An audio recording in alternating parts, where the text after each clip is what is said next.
Tom Cruise, John Travolta, Priscilla Presley, Elisabeth Moss et même, en France, Xavier Deluc, héros de la série Section de recherche. Tous ont un point commun. Ils sont membres de l'Église de Scientologie. Religion aux États-Unis, association condamnée pour escroquerie en bande organisée en France, la Scientologie alimente les fantasmes depuis sa création en 1952 par Ron Hubbard. Quand Angèle a rencontré Adrien, il lui a tout de suite dit qu'il était scientologue. Elle ne savait pas très bien ce que ça voulait dire, tout ce qui comptait, c'est qu'elle l'aimait. Vous écoutez Transfert, épisode 267, un témoignage recueilli par Estelle Njanjo.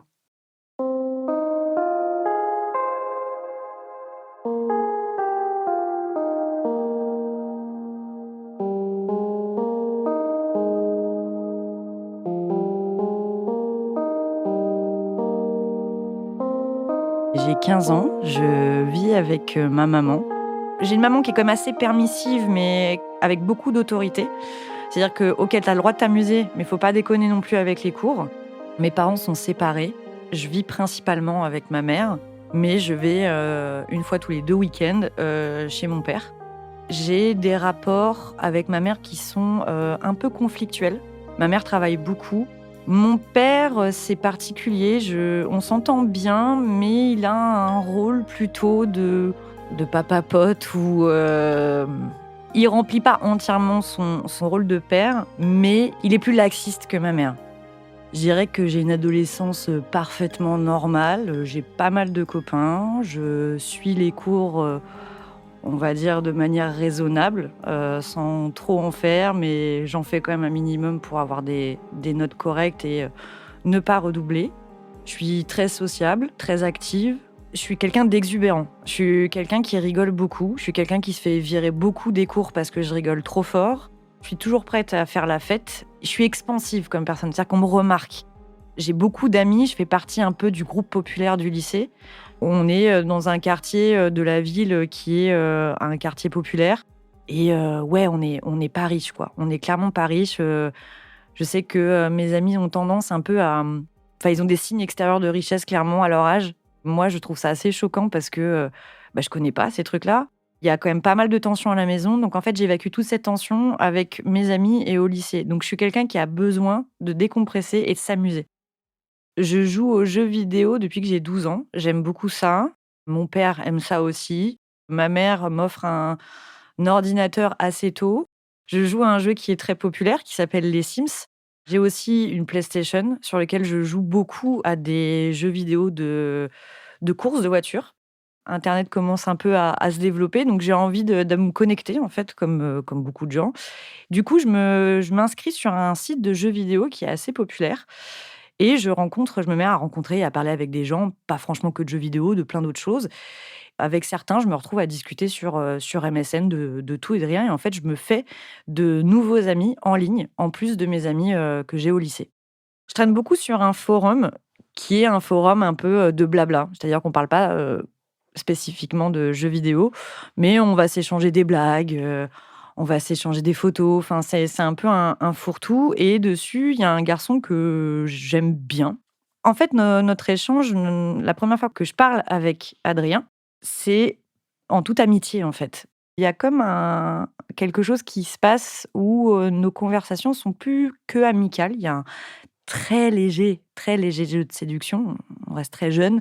On apprend à se connaître, à dire qui on est, à parler de nos relations, de nos parents, de nos envies. Un jour, je lui demande ce qu'il fait dans la vie. Il me dit qu'il est scientologue. La première image que je vois de lui quand il me dit ça, c'est je le vois en blouse blanche, ce qui n'a absolument rien à voir. Donc je lui dis: «Tu quoi comme science?» Et là, il m'explique un petit peu que ça n'a rien à voir avec ça, que c'est une religion et qu'il me déconseille de regarder sur Google et que si j'ai des questions, je ferais mieux de lui poser directement. Parce que sur internet, il y a tout et n'importe quoi. Il me déconseille vivement de faire mes propres recherches sur Google. En termes de religion, je ne crois pas en Dieu. J'ai une maman qui a été, élevée chez les sœurs, donc qui a plutôt, une vision, traumatique de la religion. Je ne suis pas baptisée et j'ai clairement, une maman qui, me fait comprendre que, la religion, c'est à fuir et que c'est pas bien. Un soir, sur M6, il y a une émission qui passe, qui traite de la scientologie. Alors le sujet est un peu nouveau pour moi, mais après, pas mal de conversations avec Adrien sur le sujet, j'ai un point de vue de plus en plus confiant sur le sujet. Je sais pas trop ce que c'est, mais j'en ai pas peur, en tout cas, parce que, Adrien m'en parle bien. Je regarde l'émission, avec ma mère. Je suis en train de découvrir quelque chose qui est tout nouveau pour moi et j'ai l'impression en même temps que cette émission, je devrais pas vraiment la regarder parce que je sais qu'elle est en train de critiquer quelque chose que Adrien aime bien. Mais en même temps, je trouve ça fou qu'on en parle à la télé alors qu'on n'en parle jamais et du coup, je me dis: «Je suis obligée de regarder cette émission». Du coup, je demande à ma mère son avis sur la scientologie et elle me répond: «Bah, c'est une secte». Je crois que la 1re chose qui me vient à l'esprit quand elle me dit ça, c'est, «Non mais de toute façon, qu'est-ce qu'elle en sait en fait?» Parce qu'elle, elle a juste vu ce documentaire à la télé. Moi, je connais quelqu'un qui est dedans en fait. Je fais quelques recherches sur internet, même si Adrien me déconseille de le faire parce que, bah, ça me prend 2 secondes en fait. Je tape scientologie dans Google. Il y a des articles, mais c'est pas non plus, il y a pas pléthore. C'est des choses qui m'ont l'air de dater un peu ou dans des journaux qui sont pas des grands journaux. Je trouve rien de plus que ce que Adrien m'a dit en termes de critique sur la scientologie. En France, on catégorise la scientologie comme une secte, mais ça n'en est pas une. En plus d'Adrien, je parle avec un autre garçon sur MSN, un ami, un pote, qui m'informe que le week-end prochain, il va visiter un lieu touristique qui est pas loin de chez moi. Et il me propose de passer me voir après. On est très amis, on s'entend super bien. Du coup, il propose de venir me voir après, sa visite et j'accepte. Il me dit: «Est-ce que, il y a quelqu'un, que tu voudrais que je ramène en plus du forum, que tu aurais envie de rencontrer?» Je dis: «Bah, carrément, il y a Adrien. On va se rencontrer tous les 3». On est en plein été, il fait très chaud. Je suis bronzée parce que je suis partie quelques jours en vacances. J'arrive au lieu de rendez-vous et je les retrouve tous les 2 assis sur un banc. Je crois que mes yeux se posent directement sur Adrien et pas sur, l'autre garçon. Je pense que c'est ça, avoir un coup de foudre, en fait, parce qu'à l'instant même où je le vois, je me dis: «OK, c'est bon, c'est bon, c'est lui, quoi, c'est personne d'autre, c'est lui». Il est très beau, il est brun, il a un air un petit peu mystérieux, timide, introverti, qui lui donne un charme, fou. Je crois que vraiment, c'est à ce moment-là que je ressens quelque chose que j'avais jamais ressenti pour quelqu'un. Du coup, tous les 3, on visite la ville, on fait des bars, on fait une chicha, on va au restaurant et à la fin de la soirée, on va dans une boîte de nuit qui est très tendance de la ville et Adrien et moi, on est très proches depuis déjà, plusieurs heures. C'est-à-dire qu'on marche côte à côte, on s'effleure la main, on est voilà, il y a vraiment un jeu de séduction, mais qui est très pur, qui est très doux et dans cette boîte de nuit, on finit par s'embrasser. Je crois que c'est la première fois de ma vie que j'embrasse un garçon qui me plaît autant et je suis sûre et certaine que Adrien, c'est l'homme de ma vie.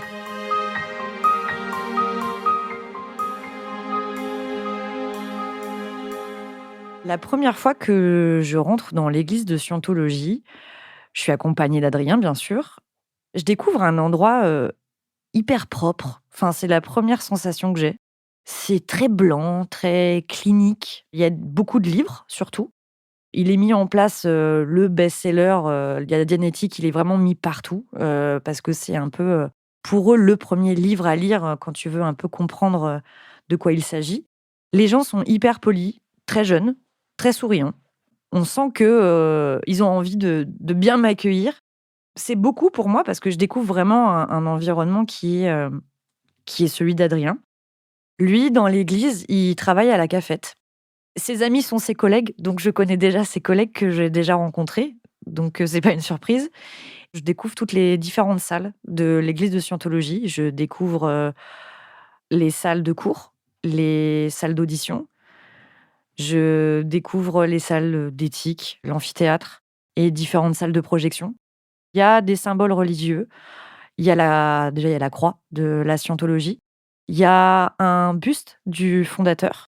La scientologie, c'est un courant religieux qui a été inventé par L. Ron Hubbard dans les années 50.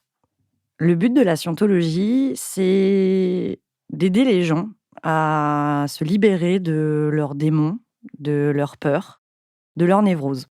La scientologie, ça se base beaucoup sur la lecture de nombreux ouvrages que L. Ron Hubbard a écrit dans l'idée d'aider et d'améliorer l'humain pour créer un humain entre guillemets parfait, actif dans la société, qui est travailleur, qui pourra fonder une famille, qui pourra avoir un esprit libéré, c'est-à-dire d'être la meilleure version de soi-même. Alors la dianétique, pour la scientologie, c'est vraiment le point de démarrage de tout. C'est le premier livre qui a été écrit par L. Ron Hubbard et c'est un peu une analyse de l'esprit humain. C'est le premier livre que moi je lis à l'église.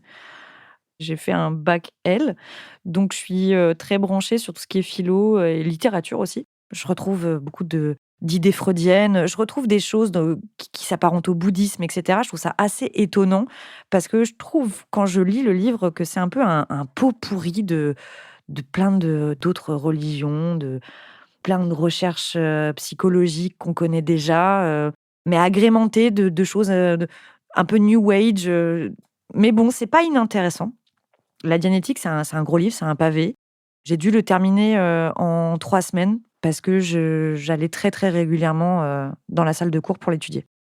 La scientologie n'aime pas la psychiatrie, la scientologie n'aime pas les médicaments psychiatriques.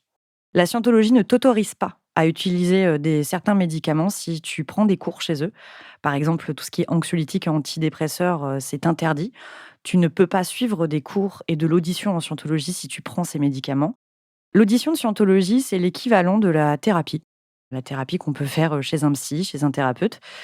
C'est des moments où tu te retrouves face à un auditeur pendant plusieurs heures qui va te poser des questions sur ta vie et qui va t'aider à te libérer de certains traumatismes ou certaines névroses en te faisant répéter plusieurs fois le moment traumatique jusqu'à ce que ce moment traumatique soit libéré et donc que tu puisses pouvoir confronter ce moment sans en revivre tout ce qui est lié. Donc, avec ce moment traumatique, ça peut être les émotions négatives ou les douleurs.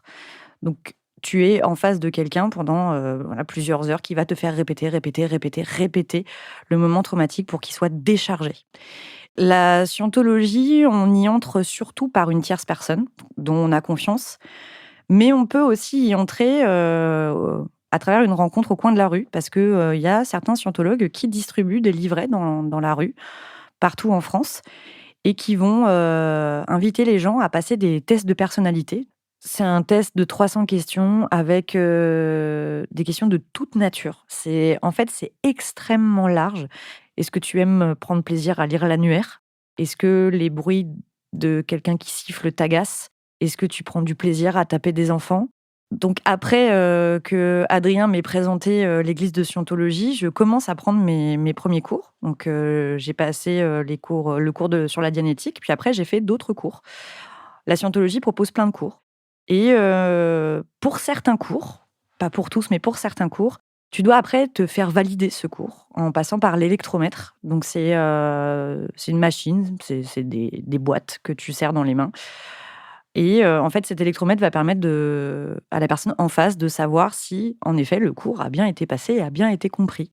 C'est un outil qui va envoyer une très légère décharge électrique dans ton corps que tu ne vas pas sentir et qui va faire flotter une aiguille. Et si l'aiguille flotte, tu as donc bien réussi ton cours. Quand je rentre en scientologie, je signe un contrat. Tout le monde doit signer un contrat. Tout le monde doit regarder une vidéo d'introduction. C'est la règle. Donc, je regarde cette vidéo d'introduction qui me fait un petit peu péter les plombs parce que c'est une vidéo qui est très has-been. On voit des mecs sur des chevaux, comme des chevaliers qui sont là pour apporter la vérité au monde. La vidéo, je la trouve vraiment ultra vulgaire, ridicule. Et moi, je sors de la salle, je ne termine pas le visionnage de cette vidéo et je pète les plombs, je crie, je suis très énervée par ce que je viens de voir et je sors de l'église furieuse et on me rattrape pour essayer de me calmer et m'expliquer que en effet cette vidéo est pas terrible, que elle va être refaite parce que voilà, c'est plus d'actualité. En effet, on peut comprendre mon énervement, que les gens ont tout à fait le droit de ne pas accepter la scientologie dans leur vie et ça ne veut pas dire qu'ils ne seront pas heureux. Ils arrivent à me recadrer, à me calmer et je finis par signer donc un document qui stipule que si je souhaite être remboursée de mes cours, si je ne suis pas satisfaite, je peux être remboursée, mais je ne peux plus venir dans l'église et aussi que je ne peux pas attaquer la scientologie. Moi, je sais que je signe ce document où il y a écrit que je m'engage pour 1 milliard d'années. Je sais que je signe ce document en me disant qu'il n'a absolument aucune valeur juridique et que je le signe et je le fais juste pour leur faire plaisir et sans doute pour faire plaisir à Adrien, en fait, parce que je sais que ça veut rien dire, en fait, mais comme pour faire de la scientologie, on est obligé de passer par là, donc je le fais. Mes cours à l'église de scientologie sont quasiment exclusivement payés par Adrien. Ça peut m'arriver d'en payer quelques-uns s'ils sont pas très chers, s'ils sont à 75, 80, 90 €, je le paye moi-même. Mais pour l'audition, qui est, bien plus élevée, qui peut, s'élever à plusieurs centaines d'euros, voire 1 200 €, ça, c'est lui qui me les paye. Ma vie, à Paris, à ce moment-là, elle est rythmée par, 3 choses. Elle est rythmée par, des petits boulots. Je travaille, en hôtel, je suis femme de chambre. Je prends des cours à l'église de scientologie et le soir, je sors avec Adrien et ses copains. On fait des soirées poker, on sort dans Paris, c'est très, très bon enfant. Malgré tout, tous les matins, je pleure sous la douche. Je pleure d'avoir quitté ma mère, je pleure d'avoir quitté, mes habitudes, dans ma ville de naissance. Je vois mes amis sur les réseaux qui partent en vacances, qui font leurs études et moi, je suis déjà en train de faire des petits boulots et de pas trop savoir où je vais. Je vois mes amis évoluer complètement différemment, j'ai de moins en moins de nouvelles. Je suis heureuse d'être avec Adrien, mais j'ai quand même une peur, c'est la peur de ce que va être mon avenir, en fait. J'ai pas d'argent, je galère. Adrien gagne pas du tout d'argent non plus parce que il a un poste, à l'église de scientologie où il est extrêmement peu rémunéré. Je suis extrêmement amoureuse d'Adrien. Je le vois un peu comme une personne qui a beaucoup de choses à m'apporter. C'est la personne avec qui j'ai envie d'être tout le temps. Il m'apporte beaucoup de sécurité. C'est l'impression que j'ai, c'est la sécurité. Adrien, c'est mon foyer, en fait. C'est mon nouveau foyer maintenant. J'ai envie de rentrer complètement dans son monde, en fait.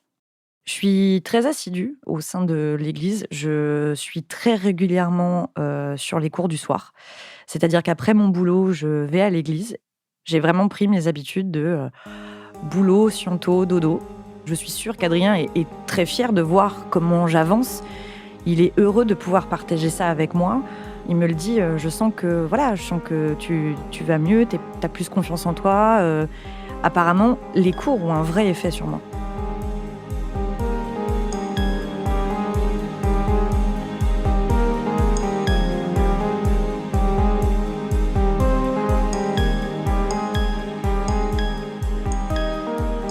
Je rencontre assez rapidement les parents d'Adrien, qui sont tous les deux scientologues.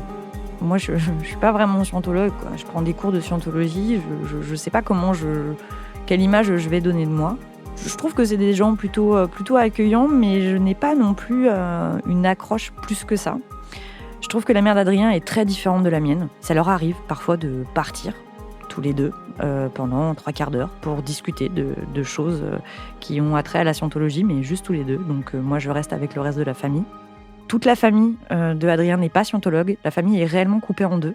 Mais en tout cas, c'est pas caché, c'est pas un tabou dans la famille. Même les gens non scientologues dans la famille l'acceptent complètement, puisque de toute façon, la plupart sont scientologues. Je comprends quand même rapidement que je suis pas la favorite. Je suis pas la femme parfaite pour Adrien, pour son fils. Ce n'est pas clairement verbalisé, mais je le ressens sur certaines réflexions, des fois, qu'elle peut apporter. Elle me voit comme une dissidente parce que j'émets souvent des critiques sur certaines choses que j'ai trouvées dans la scientologie. Je fais des remarques sur certaines choses que j'ai pu lire dans des cours. Et je sens que elle ne me déteste pas, mais que elle est méfiante sur moi.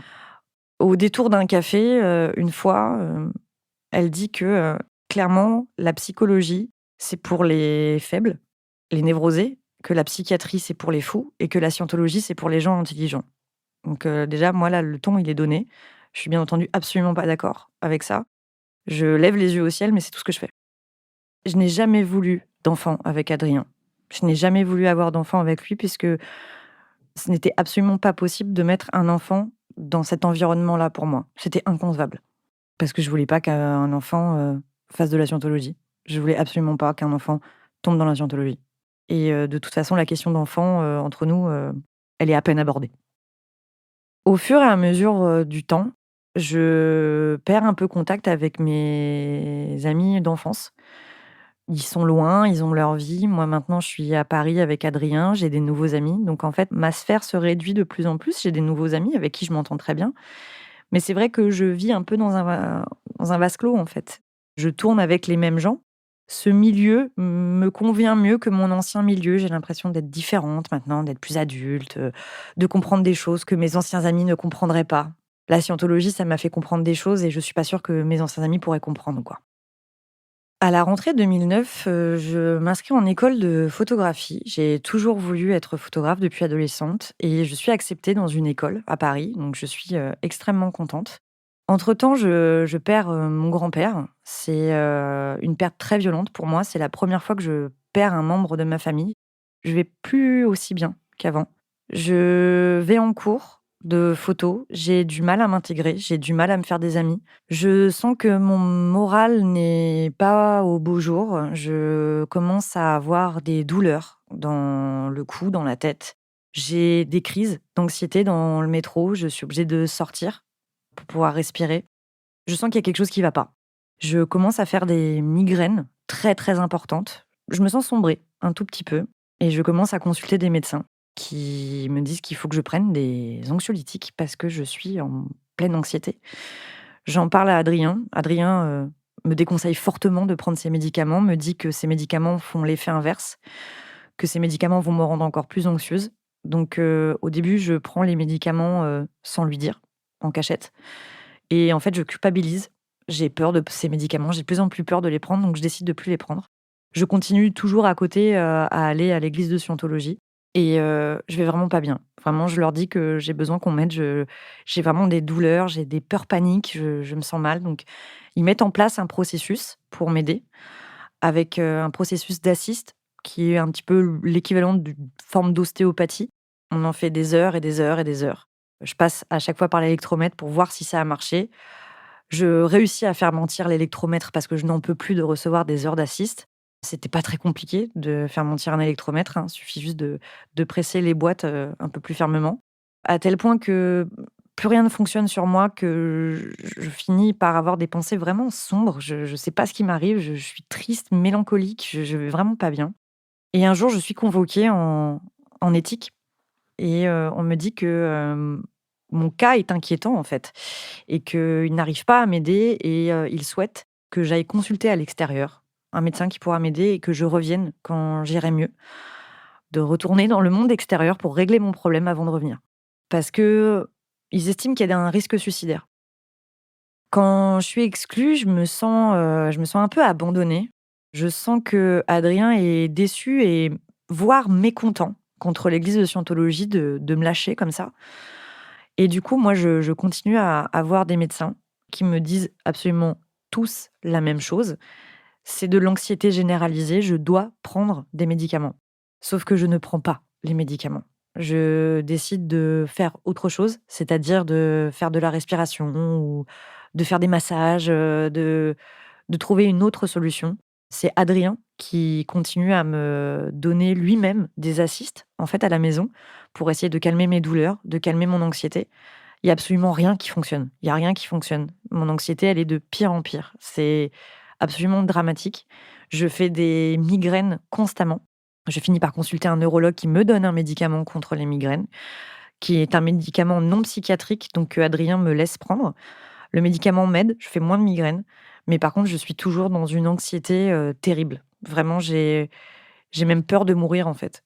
J'ai des sensations de mort imminente et j'ai l'impression que quand Adrien est à mes côtés, je ne vais pas mourir. Mais quand je fais ces crises toute seule, c'est terrible. J'ai vraiment l'impression que je vais mourir, donc je commence à développer une dépendance à Adrien parce que à ses côtés, je ne peux pas mourir, en fait. Adrien a quitté son boulot à la cafette de l'église de Scientologie et il a commencé un boulot dans l'informatique avec son frère. Ça marche bien. Adrien est doué. Il est même très, très doué.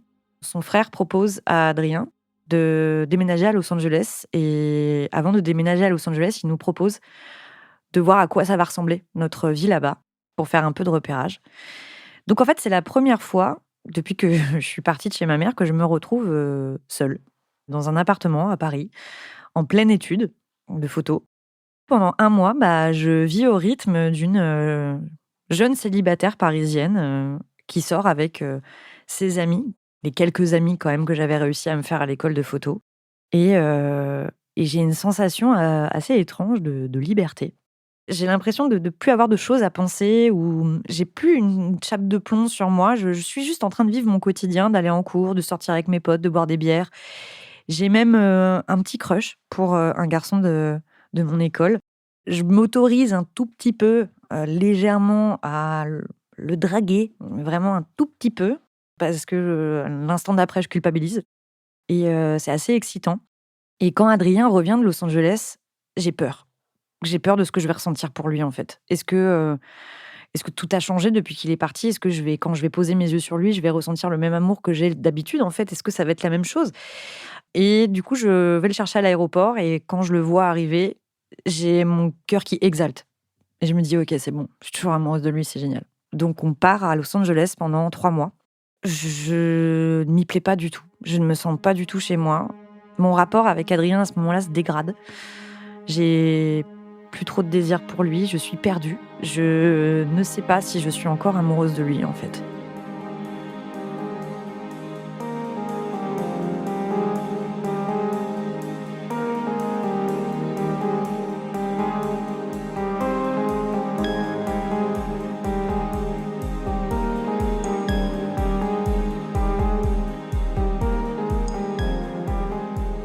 Les années passent, je développe ma carrière de photographe. Je galère. Clairement, je galère parce que j'ai décidé de me lancer dans la mode. Donc, j'ai décidé de commencer ma carrière en mode difficile. Je fais pas mal de shootings non rémunérés. Et j'ai beaucoup d'ambition, mais j'y arrive pas. Adrien gagne bien sa vie, donc il peut subvenir à nos besoins, même si il tient particulièrement à ce que je paye la moitié du loyer, parce que pour lui, c'est comme ça. Moi, j'y arrive pas de toute façon, donc je commence à déprimer un petit peu sur aussi le fait que j'arrive pas professionnellement. Je suis pas une fille très féminine, c'est-à-dire que je m'habille pour m'habiller. Je me maquille, je mets du fond de teint pour pas avoir une peau trop dégueu. Mais il y a aucune volonté de ma part de me féminiser ou de montrer que je n'ai plus 17 ans. Voilà, il y a aucune volonté, il y a aucune recherche. Je mets que des baskets, j'ai les cheveux très longs, j'ai pas spécialement de coupe de cheveux. J'ai toujours été, maigrichonne, mais là, je suis clairement maigrichonne. Je mange, pas beaucoup. Il y a absolument aucune volonté de ma part de me faire remarquer. Il y a absolument aucune volonté de ma part d'être désirée. La seule personne à qui je dois plaire, c'est Adrien, en fait. Et Adrien, il m'aime comme je suis et j'ai pas besoin d'avoir plus d'artifice que ça. Il me dit souvent que je suis jolie, très souvent.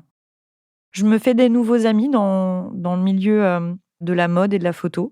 Des amis, avec qui, je m'entends vraiment bien, avec qui il peut m'arriver de parler de scientologie et je vends très bien la scientologie.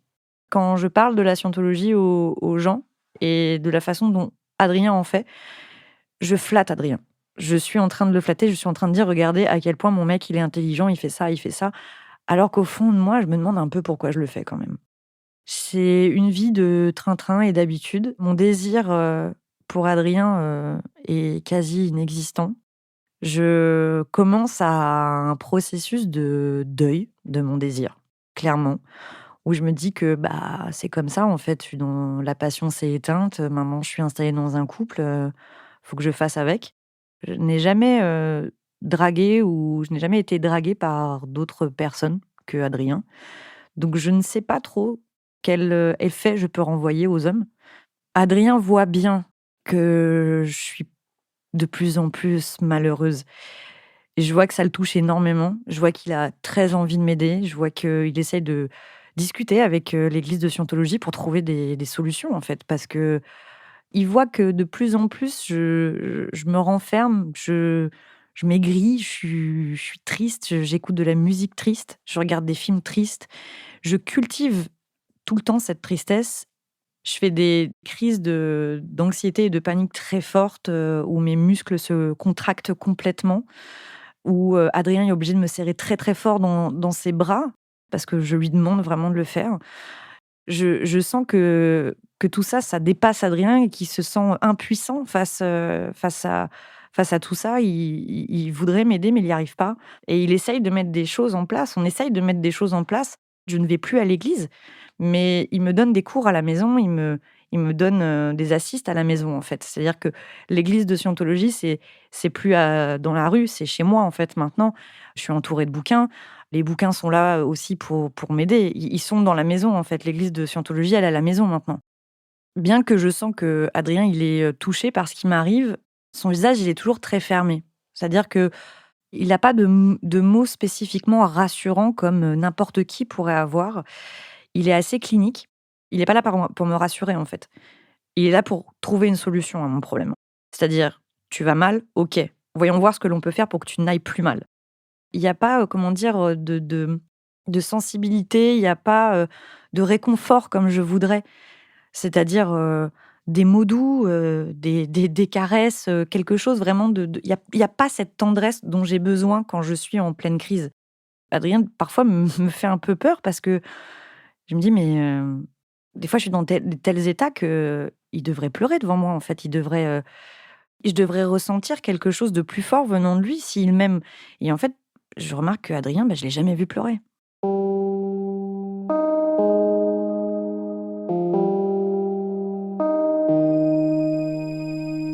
En 2017, j'ai 27 ans. Adrien en a 30. Je continue toujours à faire de la photo, mais je commence à éprouver une assez grosse lassitude. C'est trop de galère. Je commence à avoir fait le tour aussi. Donc j'essaie de trouver une autre activité artistique dans laquelle je pourrais m'épanouir et je décide de me lancer dans l'écriture d'un roman. Et en fait, je prends énormément de plaisir à écrire ce livre. J'ai un peu l'impression pour moi que c'est un refuge. Du coup, je me mets à écrire un roman. Je me rends compte que l'histoire que j'ai envie d'écrire ressemble, malgré moi, à mon histoire.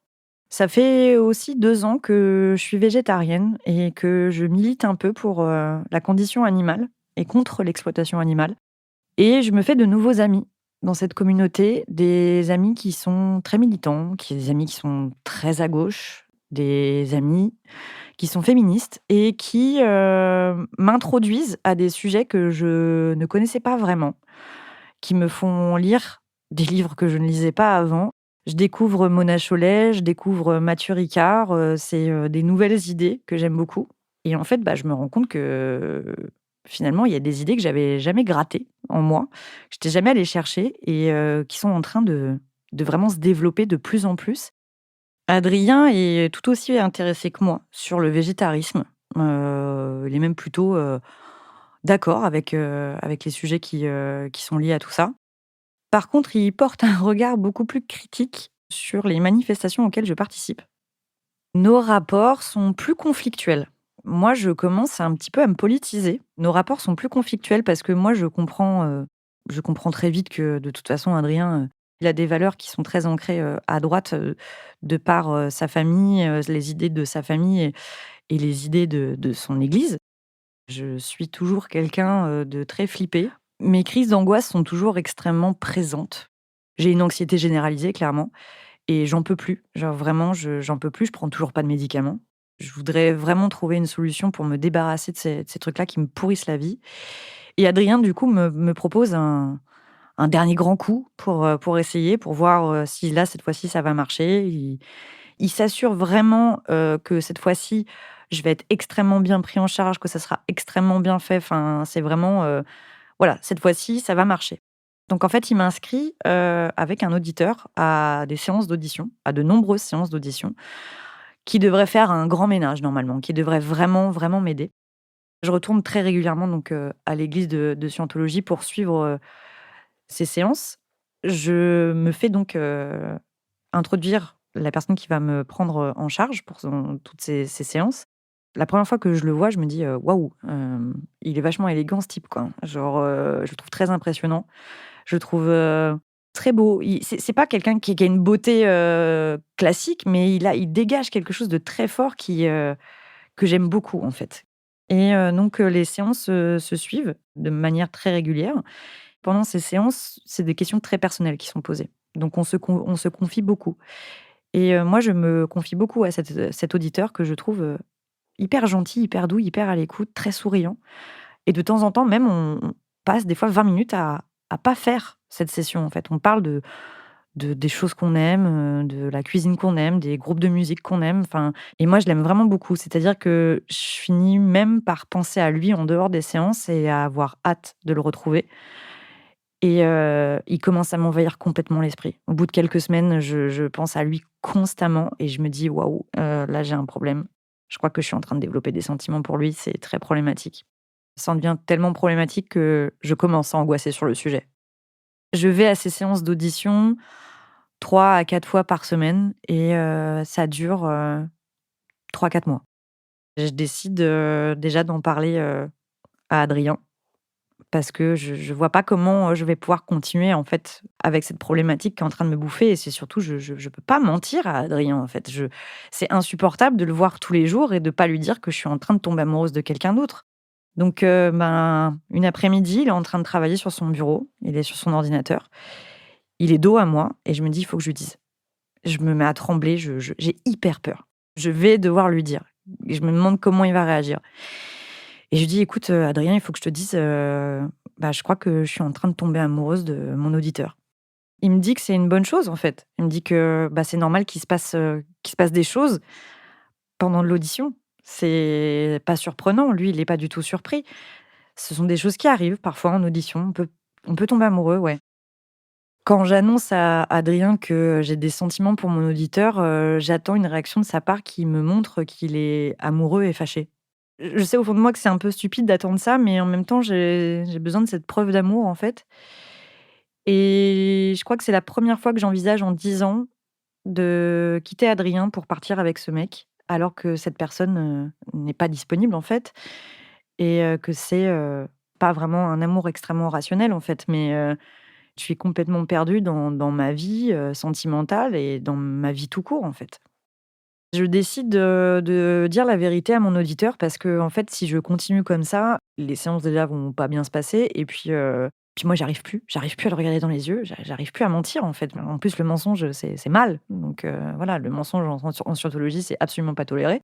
J'ai vachement de mal à lui dire, je bégaie, je suis mortifiée de gêne, enfin, c'est l'enfer et quand il finit par comprendre que j'ai des sentiments pour lui, parce qu'il met du temps à le comprendre, en fait et en fait, il est, complètement, il est désarçonné complètement et il pique un phare et il prend ses dossiers qui sont devant lui, il les rassemble et il dit: «Il faut que j'aille voir quelqu'un, faut que j'aille voir comment on fait» et il me laisse toute seule dans la salle et je me dis: «Mais qu'est-ce qui se passe, quoi?»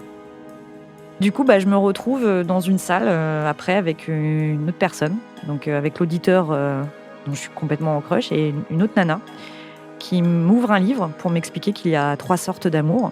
Ils sont en train de me lire les 3 sortes d'amour qui existent selon la scientologie et là, je suis très en colère et j'ai honte, en fait. J'ai l'impression que d'être humiliée. J'ai mon crush qui est à côté.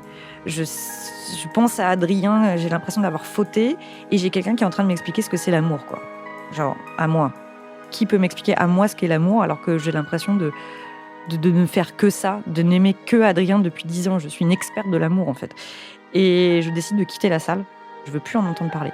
Et du coup, je décide d'arrêter aussi mes séances d'audition. En 2018, Adrien fait ce qu'ils appellent des intensives. C'est-à-dire qu'il va, très, très régulièrement à l'église de Scientologie pour, faire de l'audition, de façon intensive, donc plusieurs heures. C'est une grosse étape pour lui, c'est très important et du coup, bah, je suis un petit peu obligée de faire avec et de, bah, plus trop passer mes soirées avec lui. Du coup, bah, je vois mes amis de ma communauté. Je vais dîner chez eux très régulièrement. Il y en a qui vivent pas loin de chez moi et un soir donc, je vais dîner chez un couple d'amis et je rentre plus tôt que prévu parce que j'ai mal au ventre donc je les abandonne. Je leur dis: «Désolée, je dois rentrer chez moi». Et quand j'arrive chez moi, je vois de la lumière dans mon salon. Il devrait pas y en avoir puisque Adrien, il est censé, rentrer, à 23h, quoi. Donc je suis très étonnée, il est, 21h30 et je vois de la lumière Et je rentre et en fait, je le retrouve emmitouflé dans un plaid, assis sur le canapé, dans une position, recroquevillée. J'ai une image de lui de dos qui n'est pas habituelle. En fermant la porte et en me dirigeant vers lui, je vois qu'il pleure, mais il pleure beaucoup. Je suis vraiment paniquée parce qu'en fait, je l'ai jamais vu comme ça. Ça fait bien plus de 10 ans qu'on est ensemble et je l'ai jamais vu dans un état pareil. Donc je me demande s'il s'est passé quelque chose dans sa famille, je m'attends au pire, en fait, parce qu'il a l'air d'être vraiment, mais au bout de sa vie, quoi, genre vraiment. Et j'essaye de lui faire dire: «Mais qu'est-ce qui se passe?» Et il arrive pas. Il arrive juste pas à me le dire. Il faut que je le force, que je le force, que je demande, que je répète, et il finit par me dire, qu'il peut pas me sauver. Dans ces séances, en fait, il a compris quelque chose. Ça a été une révélation pour lui. Il a compris qu'il pouvait pas me sauver et que ça le rendait très malheureux et que, finalement, peut-être que je serais plus heureuse sans lui. Alors là, pour moi, c'est le choc, quoi. Je comprends vraiment pas ce qui se passe et j'ai l'impression que je vais le perdre. J'ai l'impression que là, ça y est, je vais le perdre. Je sentais déjà que bon, depuis quelque temps, ça n'allait pas super bien, mais là, c'est bon, il est en train de me quitter et donc je panique. Je lui explique qu'il peut pas, balayer, plus de 10 ans comme ça, juste parce qu'il a vu quelque chose en séance, quoi. Tu peux pas m'abandonner comme ça, tu peux pas, juste mettre fin à notre relation, comme ça sur un coup de tête. Donc je panique énormément et en fait, je suis en train de le rassurer, en train de lui dire, pourquoi il ne faut pas qu'il le fasse, pourquoi c'est une erreur et pourquoi il a pas à me sauver aussi. Pourquoi, il a pas à culpabiliser de ça parce que c'est pas sa faute, que je suis comme ça, en fait, et que, je trouverai une solution et qu'un jour ça ira mieux. Malgré cette conversation qu'on a eue, Adrien et moi, il décide de rester avec moi, de pas me quitter, de donner une chance encore à notre couple. On change d'appartement, on change, d'environnement complètement et mon état ne s'améliore pas. Je suis toujours aussi triste, mélancolique. J'ai toujours beaucoup de crises d'angoisse, d'anxiété et en plus de ça s'accompagnent des douleurs dans mon corps qui sont, très, très, très intenses. Je vais voir toujours beaucoup de médecins. Les médecins, ils arrivent toujours pas vraiment à mettre un mot sur ce que j'ai. Ils me parlent quand même énormément d'anxiété à chaque fois. Enfin, c'est toujours ce qui revient et moi je refuse d'admettre que c'est ça en me disant: «Non, j'ai autre chose en fait, il faut que vous trouviez ce que j'ai». Donc on est toujours, dans ce train-train-là et j'autorise toujours Adrien à essayer des choses sur moi. Je ne vais plus à l'église, mais je l'autorise à faire, voilà, des essais, des séances avec moi. On fait même maintenant, il est passé lui-même auditeur, donc il peut me faire des séances d'audition à la maison. Donc on en fait aussi à la maison. On est toujours dans la recherche d'une amélioration à travers la scientologie. Mais là, je suis clairement arrivée à un point où je sais très bien que ça ne sert à rien et je ne fais que ça pour lui faire plaisir et pour me rapprocher de lui, en fait. Parce que j'ai l'impression qu'il est déjà en train de m'échapper et que si je refuse de faire ça, je vais le perdre complètement, en fait. Mon état mental à ce moment-là dans ma vie est assez dramatique. J'ai mon corps, qui est extrêmement douloureux. J'ai des crises de larmes tellement j'ai des douleurs. Je commence à avoir des tics. J'ai peur de sortir parce que j'ai peur d'avoir une crise d'angoisse dans la rue et de pas savoir quoi faire si je suis toute seule. Je vois de moins en moins mes amis parce que j'ai peur d'avoir une crise d'angoisse devant eux et qu'ils me comprennent pas. Donc je m'éloigne de mes amis. Mes amis ne comprennent pas parce que je ne verbalise pas vraiment pourquoi je ne les vois plus. Je leur dis juste que j'ai pas la tête à ça ou que j'ai autre chose à faire. En fait, je leur dis pas que je vais hyper mal parce qu'en fait, j'ai hyper honte et que je ne sais pas que je suis en dépression. En fait, je ne le sais pas, je ne le verbalise absolument pas à ce moment-là. C'est mon corps qui le verbalise à ma place et c'est un séjour chez ma mère où je suis dans un état. Je pèse, 45 kilos, j'ai des cernes, les cheveux ternent, je suis pas jolie vraiment, enfin, c'est une catastrophe. Je pleure pour un rien, je me plains tout le temps de douleur. C'est ma mère qui finit par me dire: «Écoute, je pense que tu fais une dépression». Je suis dans un état physique, très compliqué. Du coup, je mets en place, une sorte de petite, routine, un petit rituel où je prends un bain le matin au réveil et je prends un bain le soir avant de dormir. C'est la seule façon que j'ai trouvé de calmer, mon corps et mon esprit et Adrien propose pendant ces moments-là de me faire la lecture ou plutôt que je lise certains passages de livres de scientologie. Donc il s'assoit, il prend un petit tabouret, il s'assoit à côté de moi quand je suis dans mon bain et il me tient le livre à bout de bras et il me fait lire certains passages. Il me demande si je les ai bien compris. Il me les fait relire parfois quand je saute des mots ou que je comprends pas très bien et je déteste ces moments-là. J'ai l'impression d'avoir 12 ans, j'ai l'impression d'être extrêmement infantilisée. Je suis nue, dans un bain. J'ai qu'une envie, c'est de déconnecter mon cerveau, mais en même temps, je continue d'accepter ça parce que ça me rapproche, de lui, en fait. Ça me rapproche de lui et que j'ai tellement besoin de lui. J'ai tellement besoin qu'il s'occupe de moi, en fait. J'ai tellement besoin que quelqu'un s'occupe de moi, que même ça, en fait, c'est s'occuper de moi, donc je l'autorise à le faire. Une nuit, je me réveille et je me sens vraiment pas bien. J'ai mal au ventre, j'arrive pas à respirer et j'ai des crises de douleur encore qui sont effroyables et je commence à avoir un sentiment de panique, très fort et j'ai l'impression d'avoir plein de mots dans la tête. Des phrases, des mots qui s'entrechoquent, c'est le bazar. Je j'arrive pas à avoir, l'esprit clair. J'ai l'impression que je suis en train de devenir folle. Je sais plus comment je m'appelle, je sais plus en quelle année on est et je me mets à hurler, et à être au sol et à hurler et Adrien, accourt pour voir ce qui se passe. Il me trouve par terre en train de gesticuler et de hurler et je le supplie de m'amener à l'hôpital. C'est, une vraie supplique. Je pense que je vais mourir, en fait. Je me dis: «Ça y est, c'est soit je vais mourir, soit je vais rester dans cet état-là toute ma vie et je vais finir, folle, alliée toute ma vie». Donc on finit, par aller aux urgences, psy qui me donnent, très rapidement un médicament pour, calmer ma crise, en fait. Et là, il y a plus le choix. De toute façon, il faut que j'en prenne un, en fait. Et je vois, en fait, Adrien discuter avec un psychiatre du service et dans ma tête, je me dis: «C'est la chose la plus improbable qui peut arriver». C'est de voir mon mec scientologue en train de discuter avec un psychiatre de mon état, mental. J'ai l'impression d'être un cobaye, en fait. Je veux juste qu'on me laisse tranquille.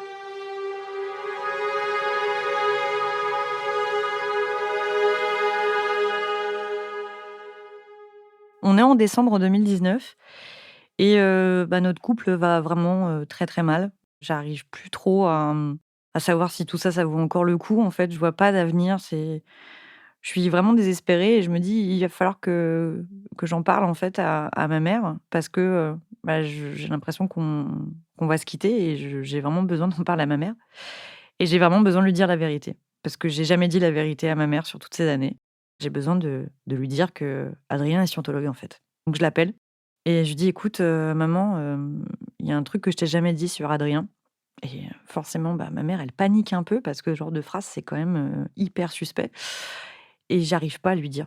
J'arrive juste pas à lui dire, c'est juste un mensonge qui a presque 13 ans, quoi, donc j'arrive pas à lui dire, en fait et je finis par lui dire. Je finis par réussir à sortir ces mots de ma bouche et elle me dit, «Je savais qu'il était bizarre».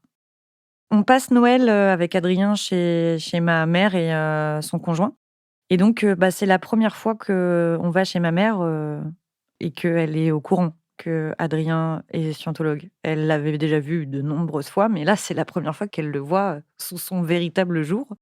Ma mère est polie. Voilà, elle pose quelques questions, mais elle enfonce, pas plus le truc. Par contre, son conjoint a beaucoup plus de questions. Il est beaucoup plus méfiant, lui. Je suis assez étonnée parce que, j'ai jamais vécu cette situation, en fait, encore avec ma famille et je suis assez étonnée de le voir, autant méfiant. Moi, je prends beaucoup la défense d'Adrien. Je sais même plus pourquoi je le fais. J'ai l'impression que c'est toujours le rôle que je dois tenir, quoi. Mais au fond de moi, je sais qu'ils ont raison. Mais c'est juste que, je continue toujours à remplir mon rôle de petite copine, quoi. On est dans un stade de la relation où clairement la relation est en train de mourir à petit feu. On a des conversations très profondes, lui et moi, très tristes. Il a une vision de moi qui j'estime être complètement erronée. Il me dit que je suis quelqu'un qui n'aime pas la vie alors qu'il aimerait que j'aime la vie. Je ne le vois pas du tout comme ça. J'aime la vie, mais c'est juste que la vie est difficile. Moi, je lui dis que je pense qu'il est dépressif parce qu'il faut savoir qu'Adrien, ça fait quand même des mois et des mois et des mois que je l'ai pas vu, sourire ou que je l'ai pas entendu rire. Je pense qu'il est dépressif et je lui dis et il me répond: «Je ne peux pas être dépressif, je suis scientologue». Je sens que j'arrive plus à l'atteindre, je sens que j'arrive plus à communiquer avec lui. Quand je le regarde dans les yeux, j'ai l'impression qu'il est loin, il est à des kilomètres de moi. Il me parle du fait qu'il a une mission à accomplir. Je sens qu'il y a une vraie radicalisation qui est en train de s'opérer et je peux plus. Je suis arrivée au maximum. Je me dis que plus, c'est peut-être passer par la fenêtre. J'ai plus de solution. Donc, je décide de faire un break. Je lui dis que j'ai besoin de réfléchir, que là, je peux plus. J'ai tout donné, je n'ai plus rien à donner. Il part de l'appartement pour revenir 10 minutes après, pour essayer de trouver une solution, pour dire que c'est peut-être, le fait que je sois devenue végétarienne qui a changé notre relation, que du coup, bah, je vois le monde tout en noir. Et je lui dis: «Mais non, c'est pas ça, en fait, c'est c'est pas parce que j'ai arrêté de manger des animaux, ça n'a rien à voir». Et en fait, bah, je prends tout ce temps, de pré-séparation pour réfléchir. Et un matin, je prends une douche, je sors de ma douche et il se passe un truc dans ma tête qui m'était jamais arrivé, c'est que j'ai une image de moi dans un appartement seul avec mes chats. Et cette image, c'est une image qui est liée à un sentiment de bonheur intense et de soulagement. Et en fait, je comprends. Je comprends que j'ai eu un déclic et qu'en fait, il faut que je quitte Adrien tout de suite. J'appelle mon meilleur ami pour lui dire: «Écoute, j'ai compris. J'ai compris, en fait. Il faut que je le quitte. Il faut que je me casse». Je convoque Adrien quelques jours après pour lui annoncer la nouvelle. Je lui dis que je veux le quitter. Il en revient pas. Je crois qu'il est très surpris. Je pense qu'il se disait que, j'aurais jamais le courage de le faire. Mais, j'avais mon téléphone serré fort dans mes mains et dans ce téléphone, il y avait mes amis, il y avait ma mère, il y avait tous les gens que j'aime qui étaient là, je sais qu'en le quittant, je perdrai pas ces gens-là. Et ça a duré 5 minutes la séparation. Il m'a dit qu'il parlerait jamais de moi en mal, qu'il viendrait récupérer ses affaires. Il a à peine versé une larme, il avait les yeux légèrement, embués, mais très légèrement, et il est parti. Quand j'ai pris cette décision, c'était en mars 2020. Je venais juste de fêter mes 30 ans. Juste après la rupture, grosse surprise, on est confinés. Adrien, part, s'installer chez un ami. Je garde l'appartement. Comme je suis dans un état, assez déplorable parce que je suis quand même, en rupture et en rupture avec, bah, ce qui était mon amoureux, puis un peu en rupture aussi avec, le monde qui est légèrement en train de s'effondrer. Ma mère vient, s'occuper de moi. Elle passe du temps avec moi pour, bah, déjà, entre guillemets, «me forcer» à prendre, des médicaments. C'est qu'elle me rassure, en fait. C'est qu'elle me dit que ça va, que c'est pas ce qu'on m'a dit, que ça va m'aider. Donc je vais chez le médecin généraliste, il me prescrit tout. Des anxiolytiques, des antidépresseurs, enfin, je raconte vaguement à mon médecin ce qui m'arrive et vu mon état, vu mon poids, là, c'est plus possible, quoi. Il faut absolument un traitement, hein, parce que là, je suis au bout du bout, quoi. Donc bah, je prends ces médicaments, ma mère me fait à manger, ma mère s'occupe de moi, je dors beaucoup et on décide de faire un grand ménage dans l'appartement. On n'a que ça à faire, on est confinés et ma mère découvre, sous mon lit, des dizaines et des dizaines et des dizaines d'ouvrages de scientologie. Elle est extrêmement choquée. Elle les réunit contre un mur, ça prend, je sais pas, peut-être un mètre de haut sur 2 mètres. Elle fait une photo pour l'envoyer à son conjoint en disant: «Mais regarde, sur quoi dormait ma fille», en fait. Voilà, tout devient réel. Elle voit, en fait, ce qu'était mon quotidien. Elle découvre une énorme mallette aussi chez moi et dans cette mallette, en fait, il y a un électromètre et en fait, elle découvre, en fait, mon environnement qui était caché. Quand ma mère venait me voir, à Paris, c'était caché, c'était dans des placards, c'était sous le lit, c'était dans voilà. Et du coup, je profite de tout ce temps de confinement pour, récupérer de manière accélérée puisque je n'ai pas à travailler.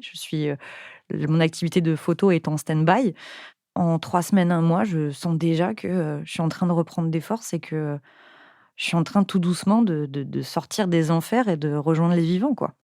Pendant le confinement, bah, il y a les fameux, visio apéros, donc je suis avec tous mes amis, ça me fait vachement plaisir, de les voir. Je me sens quand même un peu dans une forme de convalescence. Peut-être une convalescence peut-être un peu incomprise par certains parce qu'ils connaissaient Adrien et je pense que c'était difficile pour eux d'envisager, enfin d'imaginer ce que je pouvais vivre une fois la porte fermée. Parce que, bah, Adrien, il avait l'air de toujours vouloir mon bien, en fait et moi, j'avais l'air d'être très amoureuse de lui, donc on donnait une image peut-être de couple un peu trop, fourrés ensemble H24 et très dépendants l'un de l'autre, mais en même temps, ils pouvaient pas s'imaginer à quel point c'était quand la porte était fermée. Ils savaient, tout le monde savait que Adrien était scientologue, mais pas au point que la scientologie était une troisième entité dans notre maison, en fait. Donc ça a été assez compliqué pour moi de leur faire comprendre à quel point j'étais dans un état de convalescence et que j'étais en train de sortir, d'années, épouvantables pour ma santé mentale, en fait.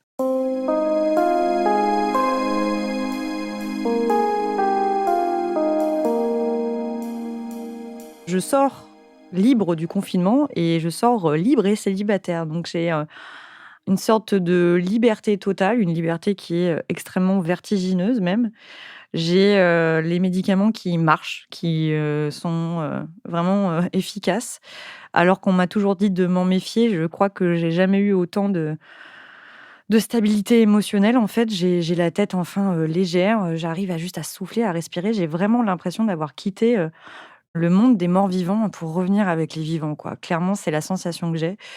J'ai l'impression d'avoir enfin un futur, un avenir. Plus rien. En fait, j'ai plus de barrière devant moi. Je suis plus dans une cage de verre qui m'empêche de voir au-delà des 3 prochains mois, en fait. J'arrive enfin à me projeter sur ce que j'ai envie de faire, sur mon déménagement, sur mon boulot, sur mon écriture. J'ai de nouveau des envies de bouger. J'arrive à ressortir complètement. J'ai plus peur de sortir, j'ai plus peur de voir mes amis. J'ai quasiment plus aucun tic nerveux, j'ai quasiment plus aucune crise d'angoisse. Je découvre les applications de rencontres, je découvre que, en fait, je suis hyper indépendante. Je découvre que je suis largement capable de tout faire par moi-même.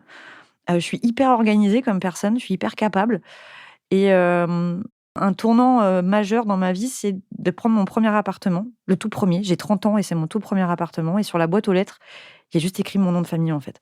Il y a pas écrit 2 noms de famille, il y a pas écrit, moi et quelqu'un d'autre. Non, il y a écrit juste moi. C'est moi, en fait, toute seule. J'ai récupéré mon individualité, j'ai récupéré mon libre arbitre et c'est moi qui décide de tout maintenant. Il y a plus personne qui peut m'empêcher, de prendre ces médicaments si j'en ai besoin. Il y a personne qui va me dire comment penser ou comment agir et je sors extrêmement rapidement de ma dépression. Vraiment, c'est assez impressionnant, à partir du moment où je suis sortie de cette relation, bah, je redeviens qui je suis, en fait. Qui j'étais, quand j'étais ado et ma mère me le dit d'ailleurs, elle me dit: «J'ai retrouvé ma fille». Elle me dit: «Je pensais l'avoir perdue» et je me découvre aussi en tant que femme, dans le regard d'autres hommes et en fait, je suis plus dans le deuil de ma sexualité ou dans le deuil de ma féminité. Bien au contraire, je suis dans le développement, en fait.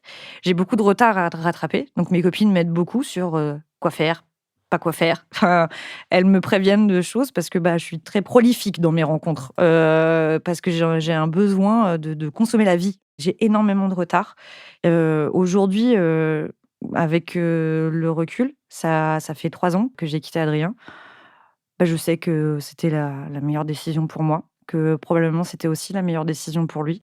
Cette relation, elle m'a appris à découvrir, comment je pouvais aimer et comment il ne faudrait peut-être plus que j'aime. Elle m'a appris à tester certaines de mes limites et je sais que je ne veux plus atteindre ces limites et il y a qu'aujourd'hui que je me sens vraiment en vie, en fait. J'ai l'impression que je suis en vie que depuis 3 ans. J'ai pas envie de condamner Adrien, j'ai pas envie de condamner, ses actions parce que je pense que lui aussi, c'est une victime. Alors, après ma rupture avec, Adrien, je ne l'ai revu que 2 ou 3 fois pour, qu'il récupère ses affaires, puis après pour qu'on rende l'appartement. Mais après ça, il m'a bloquée de partout, sur, les réseaux, il m'a bloqué mon numéro de téléphone. Je ne peux plus du tout rentrer en contact avec lui, donc je n'ai plus du tout de nouvelles. J'espère que lui aussi il a trouvé la paix, comme moi j'ai pu trouver la mienne. J'aimerais dire à mon moi de 18 ans, ça va pas être facile franchement. Ça va être très compliqué, mais tu verras en fait, à la fin, ça se finit bien. Ça se finit même super bien pour toi. Ça va t'apprendre beaucoup de choses, ça va t'apprendre la résilience, ça va t'apprendre le courage et c'est surtout qu'après, bah, tu vas être en béton. Toutes les personnes qui sont allées dans une secte et qui sortent d'une secte sont largement capables de récupérer ce qu'on leur a volé, c'est-à-dire leur individualité et ce qu'ils sont profondément.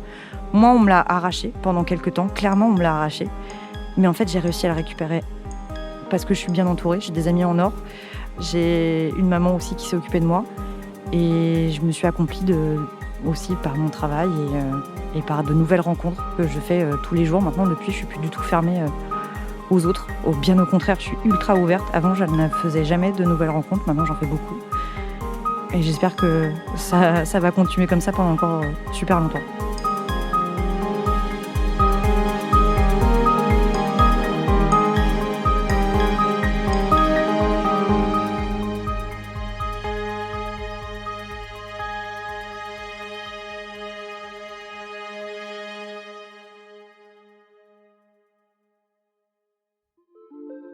Vous venez d'écouter Transfert, épisode 267, un témoignage recueilli par Estelle Njanjo. Cet épisode a été produit par Slate Podcast. Direction éditoriale, Christophe Caron. Direction de la production, Sarah Koskiewicz. Direction artistique et musicale, Benjamin Septem-Ours.